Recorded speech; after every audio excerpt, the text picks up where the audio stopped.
शास्त्रों के प्रकांड पंडित श्री काशीनाथ मिश्र जी। इंसानी रूप में महाप्रभु के इकलौते ऐसे परम भक्त हैं जिनका संपूर्ण जीवन भारतीय संस्कृति और आध्यात्मिकता को एक नई दिशा देने के लिए समर्पित रहा।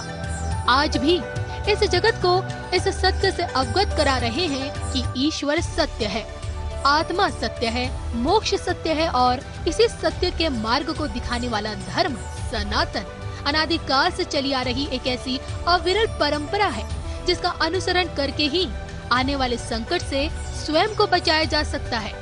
वेदों का सार श्रीमद् भागवत गीता हो या फिर सतयुग से कलयुग तक की भविष्यवाणियों का अमूल्य संग्रह भविष्य मालिका पुराण, वर्षों का अध्ययन और महाप्रभु की दैवी कृपा से मिली दैवीय शक्ति से परिपूर्ण पंडित श्री काशीनाथ महाराज आम जनमानस के अंधकारमय जीवन को सत्यता का प्रकाश दिखाने पहली दफा आ रहे हैं अपने सुविचारों के साथ आपके संस्कार चैनल पर। जय जगन्नाथ।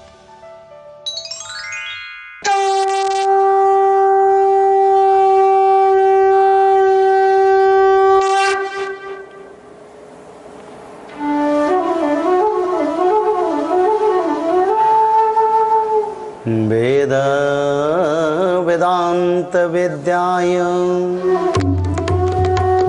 मेघश्यामल मूर्तये पुंसा मोहन रूपाय पुण्यशुल्काय मंगलम्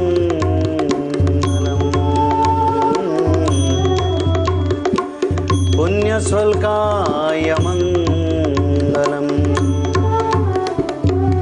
बोले श्री वृंदावन बिहारी लाल की जय। जय माँ राधा रानी की जय। जय श्री जगन्नाथ स्वामी की जय।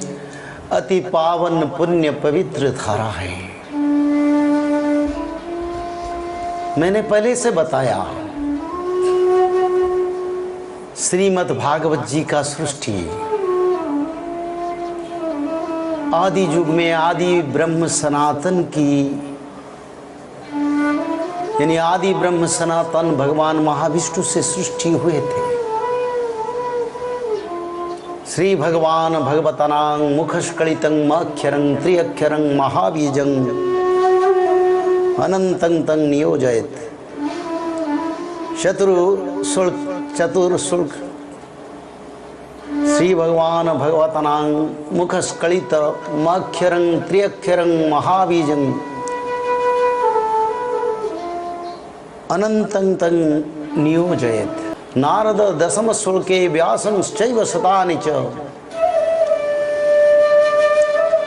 अष्टादश कृत्वा सत्यवती सुतः।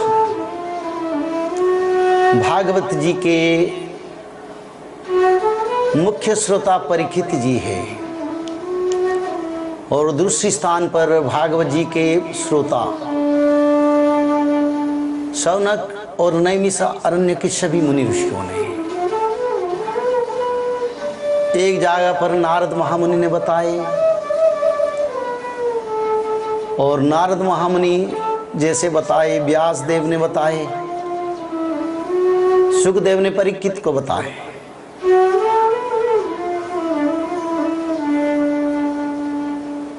और जदु राजा को उद्धव ने बताए।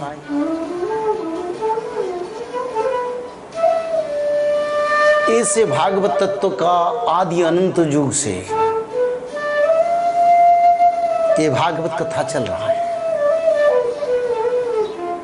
पर कलियुग का अंत का समय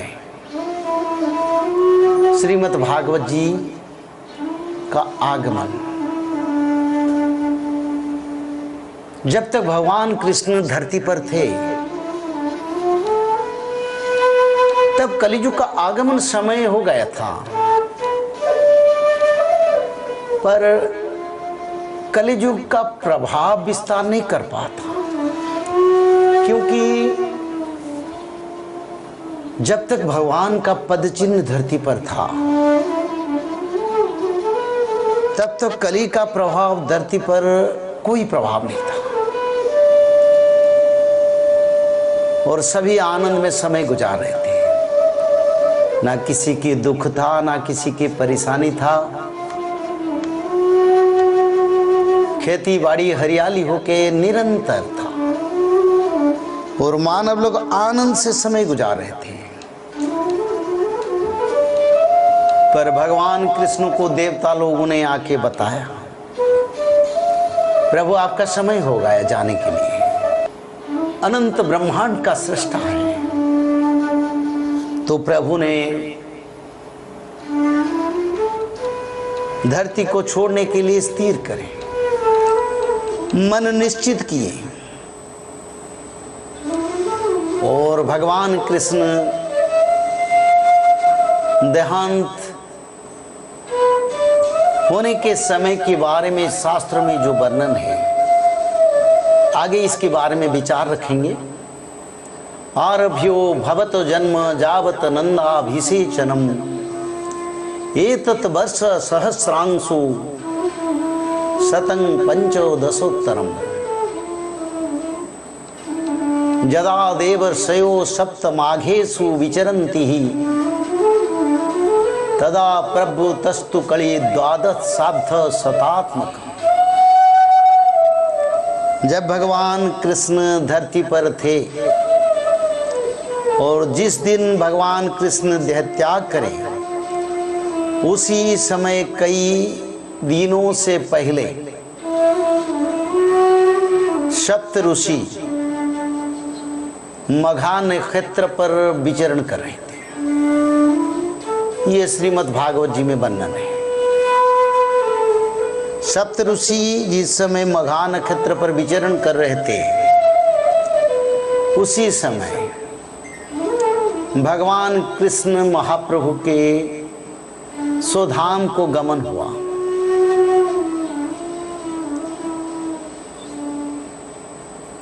और उसी समय कलियुग को 1200 साल भोग हो गया था। यानी कलियुग आया पर प्रभाव नहीं था, पर 1200 साल कलियुग को भोगा गया था। ये शास्त्रों में लिखा है। तो भगवान देहांत करने के बाद, भगवान की देहांत होने के बाद भगवान की सत्कार अर्जुन के माध्यम से किया गया। ब्रह्मदेश भगवान की ब्रह्म अग्नि में दहन नहीं हो पाया, उसको अर्जुन ने समुद्र में तैरा दिया और समुद्र में वो भगवान जगन्नाथ का दारू बनके फिर नीलाचल क्षेत्र आके प्रभु जगन्नाथ रूप से विद्यमान हो गए। क्योंकि कलियुग में जगन्नाथ रूप है, पर त्रेता द्वापर और सत्ययुग में क्या रूप में भगवान थे? क्या जगन्नाथ जी यही दारू ब्रह्म रूप में थे? नहीं, उस समय जगन्नाथ जी सच्चिदानंद रूप में थे।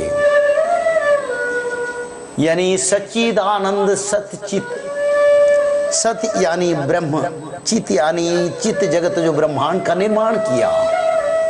जैसे मानव शरीर है, चित जगत में प्रभु थे। अभी तो प्रभु दारू ब्रह्म है, क्योंकि घोर कली के प्रभाव से प्रभु दारू ब्रह्म बन गए। सब देखते हैं, सब सुनते हैं। भला कितना पाप करके उनके पास जाते हैं, बोले प्रभु हमको मुक्ति दे दो, तुम हमारा है हम तुम्हारा। वो तो सही है, आत्मा का तो परम पिता प्रभु है। मातृ गर्भ में परम पिता बन के प्रभु बीज स्थापन करते हैं, इसलिए पहले पिता तो प्रभु है। और ब्रह्म से हमारा अंश का सृष्टि हुआ, जिसको चेतन कहते हैं। जब तक इस शरीर में चेतन है तब मानव जागृत है। जब चेतन चल जाएगा तो मानव जड़ बन जाएगा। तो जगन्नाथ जी जड़ नहीं, वो चेतन है। सब देखते हैं, सब सुनते हैं। भगवान कृष्ण का देहांत होने के बाद कृष्ण के सारे लीला के साथ हर रोज जगन्नाथ मंदिर में सुबह ब्राह्मी मुहूर्त में भगवान कृष्ण जैसे बाल्य भोग खा रहे थे, लड्डू खा रहे थे, पेड़ा खा रहे थे और कई मिष्ठान खा रहे थे। ऐसे जगन्नाथ जी का रोज गोपाल वल्लभ भोग होता है, यानी गोपाल बाल गोविंद कृष्ण का।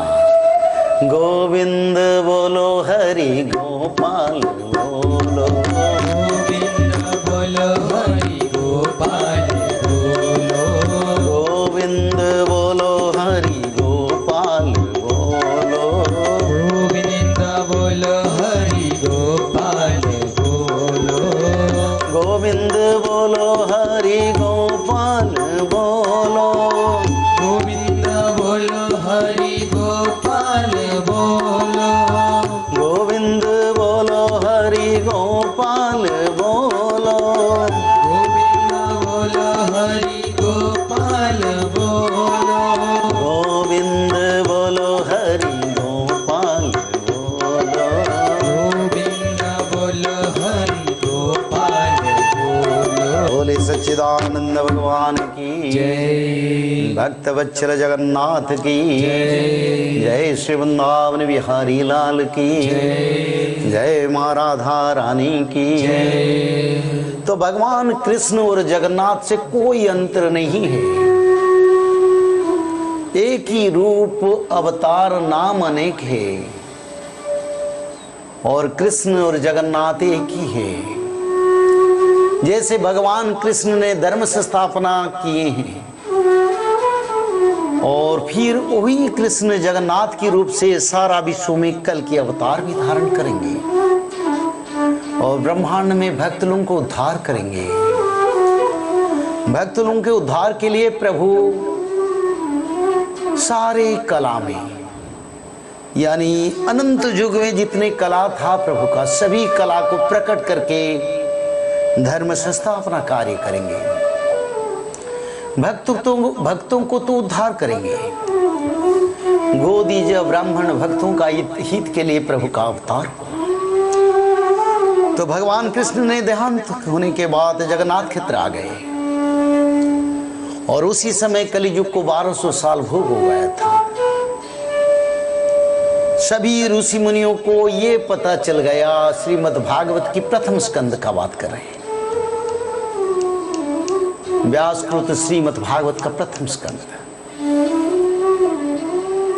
जिसमें ऋषि मुनियों को यह पता चल गया भगवान कृष्ण स्वधाम चल गए, अब कान्हा नहीं है, क्योंकि प्रभु सभी का जिम्मेदारी ले रहे थे, सभी का भरोसा थे। जब प्रभु चल गए सभी निराकार, यानी सभी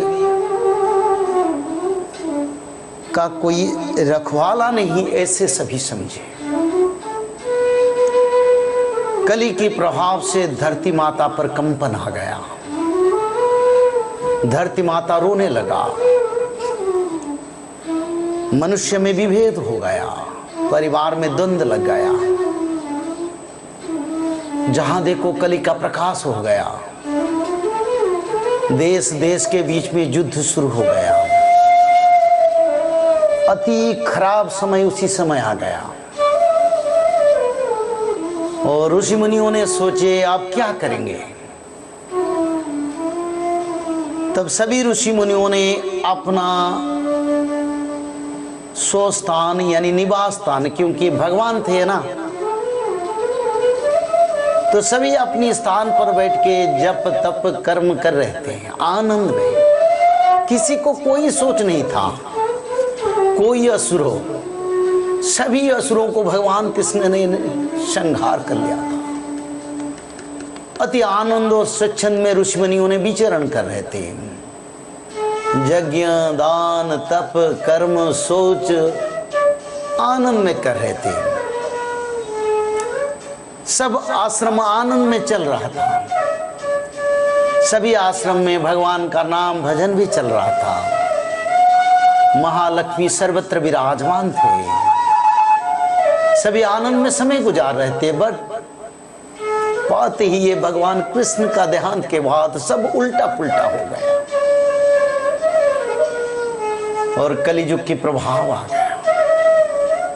तो मुनि ऋषियों ने ध्यान में इसको देखने के बाद सभी मुनि ऋषियों ने अपना निवास स्थल छोड़ दिए